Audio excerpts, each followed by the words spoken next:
Salut à tous, j'espère que vous allez bien en ce lundi matin. Je vous avoue que pour moi c'est un peu particulier en ce moment de tourner les podcasts parce que j'ai décidé un peu de changer la manière de faire. Donc je les tourne une semaine en avance, ce qui veut dire que l'épisode que je vous tourne maintenant va sortir lundi prochain. Et en fait moi j'avais l'habitude de les sortir enfin, le jour même ou le vendredi pour le lundi. Et du coup, aujourd'hui, j'ai un peu cette frustration parce que, alors pas cette frustration, parce que c'est frustration et en même temps, je suis excited du podcast qui sort le jour où je suis en train de tourner ce podcast-là. Donc, c'est-à-dire le podcast de la semaine dernière pour vous.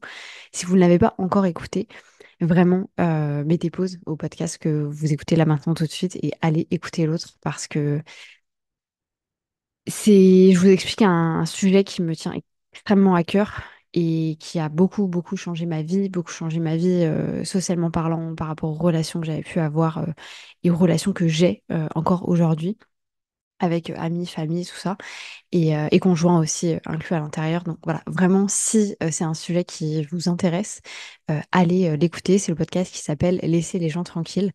Et voilà, il me tient beaucoup à cœur, donc allez-y, s'il vous plaît, allez écouter ce podcast-là. Aujourd'hui, Alors, je me suis un peu plaint du coup. Alors, je me suis pas plaint la semaine dernière, mais voilà, j'étais un peu en mode donneuse de leçons. Et le podcast d'aujourd'hui, j'ai envie qu'on fasse une ode à la vie. Donc, les odes, ce sont normalement, c'est un peu de la poésie. En fait, c'est des manières de dire qu'on aime quelque chose.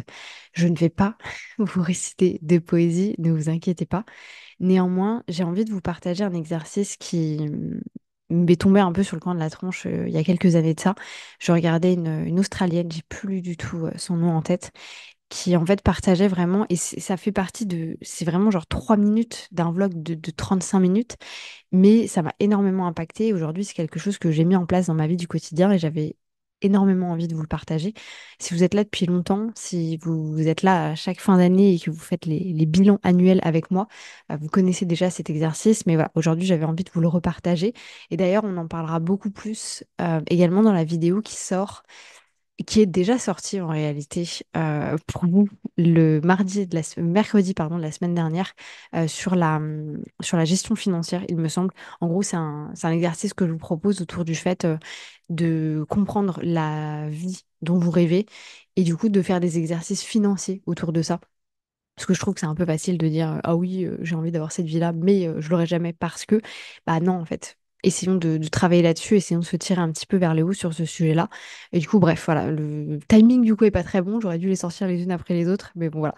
Au moins, vous pouvez aller voir cette vidéo-là si vous le souhaitez déjà. Bref, l'exercice que j'ai envie de vous partager, c'est du coup un exercice qui s'appelle 5 choses sur 5 ans. En réalité, ça se passe en deux étapes. La première étape, c'est de venir noter 5 choses que vous n'aviez pas il y a 5 ans et que vous avez aujourd'hui. Alors quand je dis des choses, ça peut être toutes sortes de choses. C'est-à-dire que ça peut être du matériel, vraiment du matos, comme ça peut être des expériences, comme ça peut être des personnes autour de vous, un conjoint, de la famille, des enfants. Enfin voilà, vraiment c'est tout ça qui est englobé à l'intérieur. Je sais pas vraiment chercher, honnêtement, de termes pour dire choses d'une autre manière. Donc voilà, vraiment ne vous dites pas c'est uniquement du matériel, absolument pas, absolument pas. D'ailleurs, je suis même pas sûre que moi j'ai mis du matériel dans les miens. Parce que bien entendu, je vais vous partager les miens, sinon c'est pas drôle. Et le deuxième exercice, sans grande surprise, ça va être 5 choses que vous n'avez pas aujourd'hui, mais que vous aimeriez avoir dans 5 ans. Même chose, on ne regarde pas forcément au matériel, on essaye vraiment de regarder voilà, aux expériences, aux personnes vont vous entourer, etc. Ce genre de choses. Pourquoi est-ce que je trouve cet exercice intéressant? C'est que bah, moi déjà, ça m'a fait me rendre compte du chemin qui a été parcouru. C'est quelque chose que je travaille beaucoup avec les gens qui sont autour de moi, qui sont soit dans mes programmes en ligne, soit dans mes accompagnements avec qui je fais du consulting. On ne se rend pas compte de ce qu'on fait au quotidien. On a toujours l'impression d'être dans des problématiques. On a toujours l'impression d'avoir des nouvelles choses à faire, des nouvelles choses à faire et de pas forcément avancer. Déjà, comme dit ma copine Mélanie, quand tu as l'impression de reculer, c'est juste que tu es en train de prendre de l'élan. Et c'est exactement ça. C'est que de faire ce genre d'introspection, de faire ce genre d'exercice, parfois on a l'impression de ah, je prends du recul, ah, en fait, je fais des pas en arrière. Non, tu es juste en train de prendre de l'élan. Donc vraiment, merci à Mel. J'ai lu ça hier sur un de ses posts. Si vous la suivez pas déjà, Mel, elle est dans le Human Design. Et honnêtement, c'est quelqu'un qui a changé ma vie, qui a changé ma perception également des choses, de certains sujets que je ne maîtrisais pas forcément et qu'aujourd'hui, je dis pas que je les maîtrise, mais du moins, ils m'intéressent beaucoup plus. Ceci étant dit, c'est vraiment ouais, un exercice que je trouve important à faire si vous l'avez jamais fait. C'est difficile, hein, c'est difficile d'arriver à choisir. Vous allez peut-être avoir une liste qui est plus longue, une liste qui est plus courte. Ça m'est arrivé d'ailleurs dans le brief, enfin pas le brief, mais le bilan que j'avais fait l'année dernière sur la chaîne, ou vraiment mon bilan annuel, où en réalité je n'avais mis que deux choses sur ce que j'avais que je n'avais pas, pardon, il y a 5 ans et ce que j'avais aujourd'hui, parce que j'avais du mal à trouver en fait des informations. Après, j'étais dans un stade de ma vie qui était un peu particulier. Pour ceux qui étaient déjà là au moment où j'ai fait ces bilans-là, j'étais en Thaïlande et j'étais dans une grosse transition de vie en fait, parce que bah, j'avais envie d'être en Thaïlande et en même temps j'habitais en France. Du coup, la décision a été prise, je suis aujourd'hui en Thaïlande. Mais ce que je veux dire par là, c'est que voilà, j'étais un peu, j'étais pas vraiment moi-même dans ces vidéos-là et je les ai re-regardées récemment et je me rends compte en fait, je le vois que j'étais. Alors, je suis hyper euphorique, je suis hyper contente dans ces vidéos, mais au fond de moi, il y avait un gros malaise en fait. Je traversais des choses personnelles qui étaient vraiment pas faciles à faire. Et voilà, donc voilà, je vous laisse ça là, il n'y a pas trop d'importance à cette conclusion entre guillemets, mais je trouvais important de vous le partager. Ceci étant dit, pour vous aider à faire l'exercice, et d'ailleurs, si jamais vous voulez vraiment le faire avec la template ou quoi, téléchargez toutes mes templates Notion. Je vous mettrai le lien juste en dessous. Et en réalité, bah, je vais rajouter en fait la petite template que j'ai créée. Alors, la petite template, en réalité, va avec l'exercice que je vous ai donné dans la vidéo de mercredi dernier. Donc, si ce n'est pas déjà fait, allez regarder la vidéo. De toute façon, je mettrai le lien également dans la template. Faisons mon introspection. Donc, j'ai noté 5 choses que je n'avais pas il y a 5 ans, mais que j'ai aujourd'hui. Donc, il y a 5 ans, nous sommes en 2024 quand je vous filme cette vidéo, nous étions en 2029. Alors, pour vous faire une petite introspection de ma situation en 2029, donc moi j'ai été en début d'année 2018, j'ai été, je sais pas comment on dit, j'ai été nommée directrice magasin. Donc j'ai été directrice magasin pour Decathlon. Alors en réalité, c'était pas aussi facile que ça parce que j'ai ouvert mon propre Decathlon. Donc en août 2018, j'ai vraiment un jour on m'a donné comment dire, une structure, quoi, une boîte, enfin, comment dire, un magasin complètement vide. Il n'y avait rien à l'intérieur. C'était du sol brut, c'était des murs gris. Et on m'a dit, voilà, maintenant, tu en fais un magasin. Ça a été la meilleure expérience de ma vie. Honnêtement, c'est quelque chose qui m'a fait beaucoup, beaucoup grandir à cette époque-là. Quand bien même, avec du recul, on va en discuter dans la deuxième partie de ce podcast, j'étais pas, comment dire, j'ai beaucoup changé entre-temps. Bref, on en parlera après. Donc, moi, 2019, ça fait déjà 4 ans que je vis en Angleterre. Je suis directrice magasin à ce moment-là. Et en fait, avec mon conjoint, on traverse quelque chose qui n'est pas facile dans le sens où on vient d'Angleterre depuis longtemps. Moi, je suis très heureuse en Angleterre. J'adore l'Angleterre, vraiment. Après, j'y vais tous les ans depuis que j'ai genre 3 ans avec mes parents. J'y ai encore été cet été avec eux. On est partis tous les trois, etc. Bref, donc c'est vraiment quelque chose qui est très, très ancré en moi. Mais bah voilà, mon conjoint, au bout de 4 ans, c'est compliqué. C'est compliqué parce que on vit, bah, en fait, on vit dans des villes qui sont pas, voilà, on n'habite pas à Londres, quoi. C'est pas pumped up, etc. C'est pas un beau temps. C'est vrai que c'est assez difficile. Le ciel est tout le temps gris ou blanc. Et en fait, nous, on est très météo sensible, donc c'est vraiment pas facile. Il y a certaines périodes de ma vie où je n'ai pas vu le jour, c'est-à-dire que je partais au travail vers 7h20, donc il faisait complètement nuit, et du fait qu'on soit plus haut, donc dans le nord, quoi, si vous voulez, que la France, il faisait aussi pas nuit beaucoup plus tôt. C'est-à-dire que c'est arrivé qu'il fasse nuit très souvent à 15h. Et en fait, moi, je me retrouvais à faire des matinées où bah, je travaillais très longtemps, parce que bah, forcément, j'étais directrice magasin, donc je donnais absolument tout. Et parfois, j'allais manger mon repas de midi justement vers 15-16 heures, parce que je restais sur la fin de la journée aussi. Parfois, je ne mangeais pas du tout. Et en fait, je ne voyais pas le jour. Et du coup, c'est à une période de ma vie où je me suis vachement posé des questions sur ce que j'avais envie de faire. Alors oui, j'avais beaucoup d'ambition au niveau de mon travail, mais est-ce que c'était vraiment ça la vie que j'avais envie d'avoir? J'avais un bon salaire, j'avais une bonne situation, j'avais un bel appartement, etc. Mais voilà, j'étais un peu pas en contorsion, mais vous savez, avec moi, on apprend toujours des mots, hein. Si jamais vous débarquez sur ce podcast, je dis toujours des mots que j'invente. Donc comme ça, au moins, vous savez. Mais bref, j'étais vraiment en tension un petit peu avec la situation. Et même chose pour mon conjoint. Donc au final, j'en ai déjà parlé dans un autre épisode de podcast, mais Léo, en janvier 2019, décide d'aller passer un mois au Vietnam, donc semi tout seul, parce qu'un de ses clients slash amis était venu avec lui par la suite. Et du coup, voilà, on a été séparés un mois, ce qui n'a pas été très dur, dans le sens où moi, je travaillais absolument tous les jours, du coup, pendant cette période-là. Et mes parents étaient venus, si j'ai pas de bêtises, à ce moment-là. Et bref, il revient de ce voyage, il me dit, il faut qu'on aille vivre en Asie. C'est incroyable. Enfin, en fait, là, il était vraiment passé d'un stade de je suis malheureux à je suis beaucoup plus heureux, j'adore cette vie-là. Enfin, c'est... Et pourtant, son business allait très bien. Enfin, il était déjà lancé en ligne. Et bref, il y a eu plein de changements qui ont été faits à ce moment-là. Et j'en ai parlé dans un autre épisode de podcast. Je vous le mets juste ici où je vous explique comment est-ce que j'ai obtenu ma mutation du coup en Thaïlande. Et du coup, voilà, on a décidé d'aller vivre en Thaïlande cette année-là. Donc, quelque chose que je... Tout ça pour vous dire que quelque chose que je n'avais pas il y a 5 ans et que j'ai aujourd'hui, c'est le fait de vivre en Thaïlande. Alors, bien entendu, j'ai beaucoup bougé. Je vais aussi, alors vous me direz dans les commentaires, hein, beaucoup plus vous alors pas rentrer dans le détail, mais je sais qu'on m'a fait la remarque de mais Oud, moi j'adore t'écouter, je trouve ça hyper intéressant. Des fois tu vas trop vite sur des sujets, tu pourrais aller beaucoup plus dans le deep. Et en fait, c'est vrai que j'ai tendance à faire pour mes autres types de vidéos qui sont plus business, tutoriels, etc., puisque je suis entrepreneur à côté, des vidéos très synthétiques où il y a beaucoup de montage, etc. Et en fait, sur les podcasts, je pourrais parler pendant des heures. Je le fais pas parce que j'ai pas envie de vous faire des podcasts de 35 minutes à chaque fois, mais certains d'entre vous ont l'air d'apprécier. Donc bref, je vais épiloguer un petit peu plus sur certaines choses.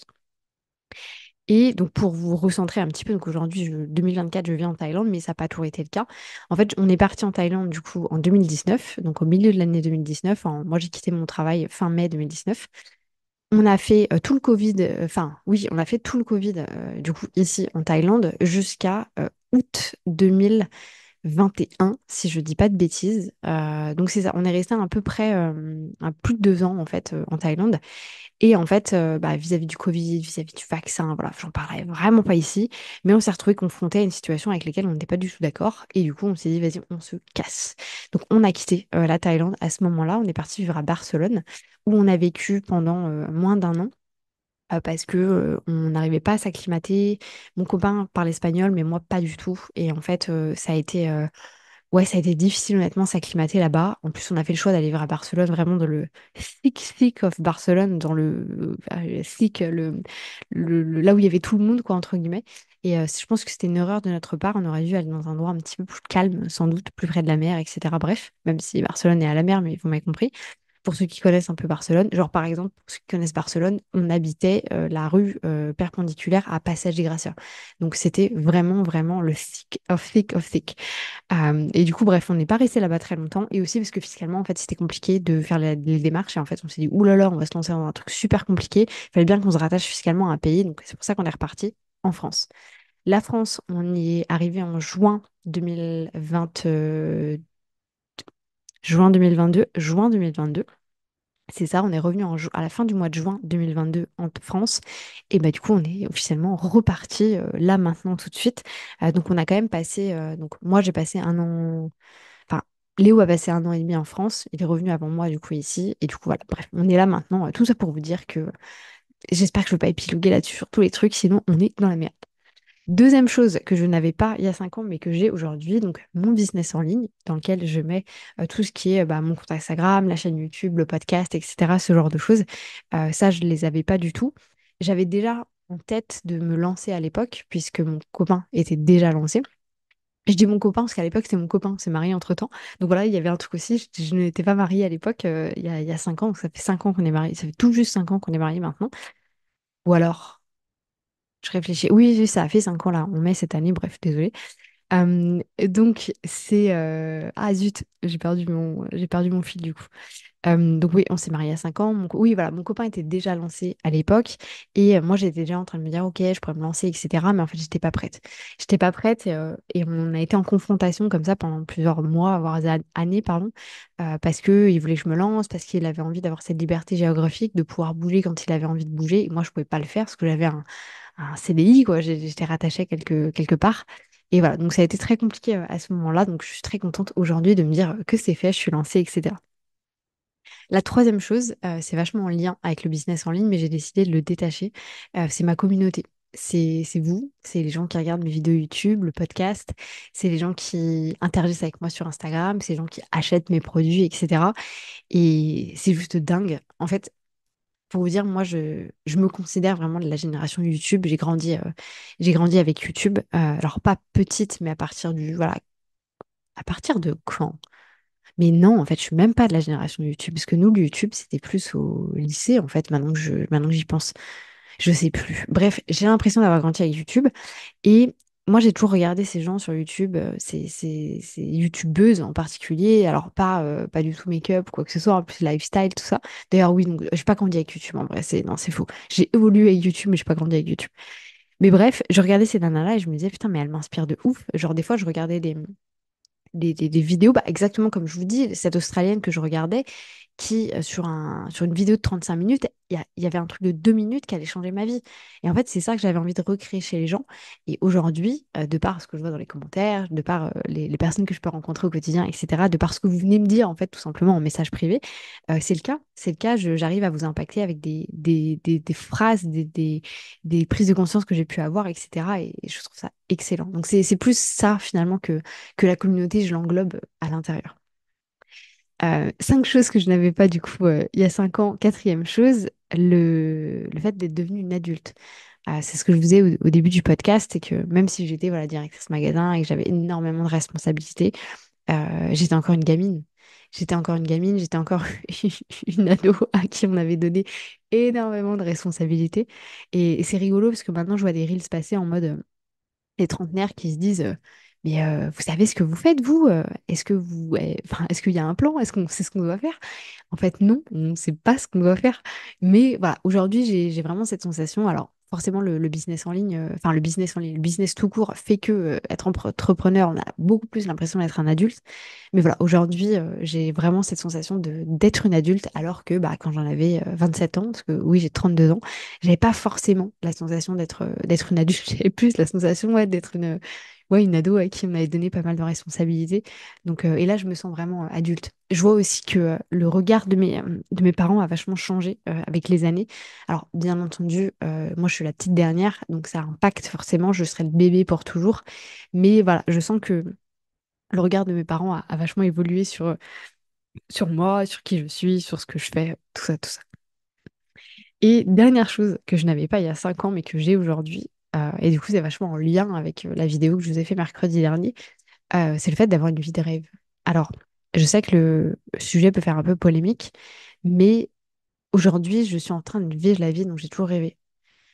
Je me lève quand je veux, je me lève toujours au même jour, mais je me lève sans réveil.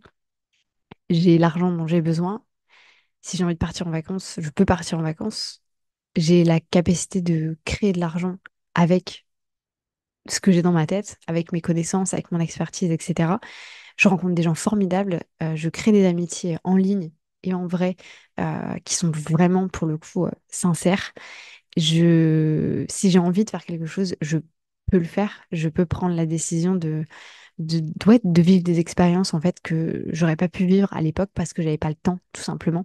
Et d'ailleurs, ouais, la petite anecdote, c'est que quand j'ai travaillé sur mon storytelling, etc. Quand on est dans le business, on travaille un peu son storytelling. Et j'avais envie de, bah, du coup, travailler, voilà, ma vision, ma mission, ce genre de choses. Et je me suis rendu compte que moi, le déclencheur, le mur que j'ai atteint à un moment et qui a fait que j'ai pris une grosse décision, qui était de quitter mon travail et de me lancer en ligne, c'est qu'en fait, alors, j'avais pas la liberté géographique, mais je vivais en Thaïlande, donc je pouvais pas trop me plaindre. J'avais j'avais pas besoin de plus de liberté financière parce que je gagnais bien ma vie. Mais par contre, j'avais aucun temps, en fait. Je n'avais pas le temps de faire les choses. J'avais pas le temps de rentrer chez moi si j'avais envie de rentrer chez moi. Et c'est ça qui a été vachement le déclic, en fait. Et d'ailleurs, même plus que ça, c'est que, alors, légende urbaine ou pas, honnêtement, je ne saurais jamais et je m'en fiche. Mais au moment du Covid, donc pour recontextualiser, enfin, nous, déjà, au moins Asie du Sud-Est, on a été touchés finalement bien après vous, bien après la France, etc., ce genre de choses. Comme il y a même, il y a énormément, bon là, je rentre dans des débats, mais il y a beaucoup de Chinois qui viennent en Thaïlande. Mais voilà, il y avait toute cette situation-là, on a été touchés bien après vous. Quand bien même, après, tout s'est passé très vite. Vous avez été il me semble, confiné le 20 mars ou un truc comme ça. Nous, on a été confinés le 27. Donc après, ça s'est vachement enchaîné. Mais la première période, je me souviens par exemple d'avoir, donc moi à l'époque, en 2020, je devais prendre l'avion le 16 mars, un truc comme ça. Et vraiment, genre le 8, j'ai mes parents au téléphone qui me disent, bon, du coup, est-ce que tu as appelé Air France et tout?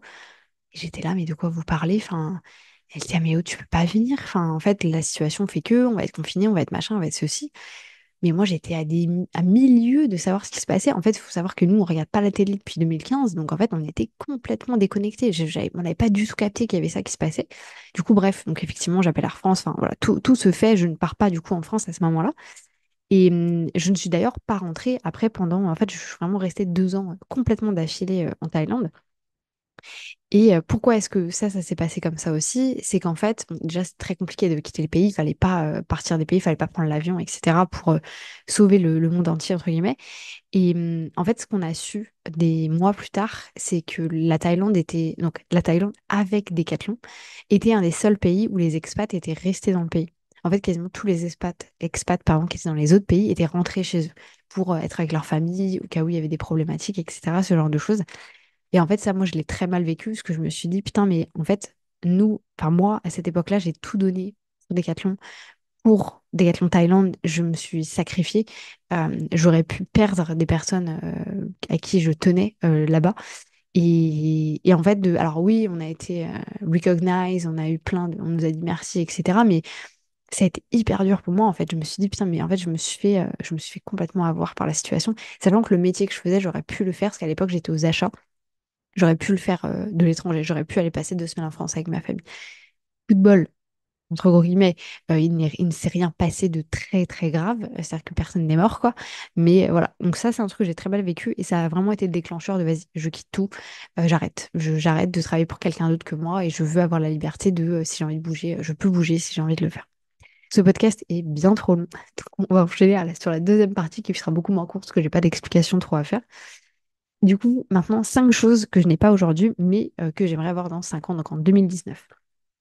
La première chose, c'est j'ai mis la liberté financière et la liberté de temps. En réalité, c'est un peu paradoxal, pardon, à ce que je viens de vous dire à l'instant même, mais c'est une liberté de temps qui est complètement différente, dans le sens où aujourd'hui, pour les gens qui ne sauraient pas, parce que je répète souvent, mais je sais que beaucoup de personnes qui me découvrent avec le podcast ne savent pas que je suis entrepreneur à côté. Mais aujourd'hui, moi, une grosse partie de mon chiffre d'affaires est générée par rapport au consulting que je vais faire. Donc, consulting, je passe du temps au téléphone avec les gens. Et en fait, ça, il y a un moment où ce sera plus possible parce que j'aimerais bien avoir des enfants. D'ailleurs, c'est la deuxième chose que j'aimerais avoir dans 5 ans, mais que je n'ai pas aujourd'hui. Et du coup, voilà, il faut que je fasse ce switch-là et d'avoir vraiment cette liberté financière de gagner autant bien ma vie, mais avec des choses où moi, je ne passe pas tant de temps que ça ou pas de prestations, etc. Ce genre de choses. Deuxième chose, c'est du coup les enfants. J'aimerais bien avoir des enfants. Troisième chose, matérialiste à fond, avoir une maison à la forêt. En fait, moi, je viens de petite ville, je viens d'une ville tranquille où j'ai eu un grand jardin toute ma vie, où je pouvais aller mettre mes pieds dans l'herbe absolument tout le temps. Et c'est vrai que bah, depuis que j'ai quitté en fait chez mes parents, donc quand j'avais 17 ans, je n'ai jamais plus eu de jardin. Et putain, c'est dur. En fait, j'ai trop envie d'avoir ouais, une maison paumée dans la forêt où j'entends que les bruits des oiseaux, où j'ai mes poules, où je peux faire pousser mes carottes et mes courgettes et mes fraises. Et c'est ça la vie dont je rêve en fait. Et vraiment dans enfin, la vie auquel j'aspire. Et du coup, c'est en lien avec la quatrième chose. Moi, dans 10 ans, j'aimerais ne plus travailler. J'aimerais être, enfin, ou du coup, ou du moins ne plus travailler de la manière dont je travaille aujourd'hui. C'est-à-dire de ne pas devoir être tout le temps active, de pouvoir, enfin bref, si je commence à m'emporter là-dedans, on est là encore pendant 10 minutes, c'est pas l'intérêt. Mais voilà, j'aimerais avoir une maison dans la forêt et pouvoir élever mes enfants, être tranquille, faire ma petite life. Et du coup, c'est en lien avec la quatrième chose, qui est le fait d'investir en bourse. Et d'ailleurs, je devrais mettre bourse slash immobilier, parce qu'on compte quand même acheter des trucs avec Léo pour justement pouvoir avoir ces revenus passifs. En fait, alors revenus passifs, tout est relatif. Mais voilà, d'avoir des revenus qui n'importent pas sur le temps que nous, on va venir passer au téléphone. Et dernière chose que j'ai mis, honnêtement, je l'ai mis parce qu'il fallait en mettre une cinquième, mais je, j'ai même du mal à l'expliquer. J'ai mis la reconnaissance. Aujourd'hui, je fais beaucoup de choses. Bien entendu, j'ai plein de gens qui me disent que j'ai changé leur vie, que je les impacte au quotidien. Mais j'ai envie que ce soit encore plus que ça. En fait, j'ai envie Vous savez, je suis très fan de Emma Chamberlain, qui est du coup une youtubeuse américaine et aujourd'hui une égérie pour plein de marques aux USA. Alors je dis pas que j'ai envie de devenir elle parce que ce serait pas vrai, j'ai pas envie d'avoir autant de visibilité publique, ce genre de choses, mais elle m'impacte dans tout ce qu'elle fait. C'est-à-dire que je pourrais regarder une vidéo d'1 heure d'elle en train de boire un café, enfin exactement ce que vous êtes en train de regarder maintenant en fait. Et j'ai trop envie d'avoir cette reconnaissance-là, j'ai trop envie d'avoir des gens qui me disent putain mais c'est ouf en fait, voilà je te suis au quotidien et j'en ai plein qui commencent déjà à le faire, qui me disent mais j'ai bouffé toutes tes vidéos et ceci et cela et machin. Et vous imaginez même pas l'impact en fait que ça peut avoir sur moi. Donc voilà, si c'est le cas, n'hésitez pas à me le dire, ça me fera très plaisir. Bref, je vais vous laisser là-dessus parce que j'aime pas faire des podcasts longs. Je sais que c'est pas chiant à écouter, mais voilà, c'est pas forcément ce qui vous plaît. Donc je vous laisse là-dessus. Je vous souhaite une belle journée, une bonne matinée, une bonne soirée. Peu importe quand est-ce que vous allez écouter cet épisode, je vous invite à aller faire l'exercice, donc à aller regarder la vidéo de mercredi. Dans tous les cas, je vous mets tous les liens de mes templates, donc vous pourrez la télécharger quoi qu'il arrive. Et voilà, je vous souhaite une belle journée. C'était Aude.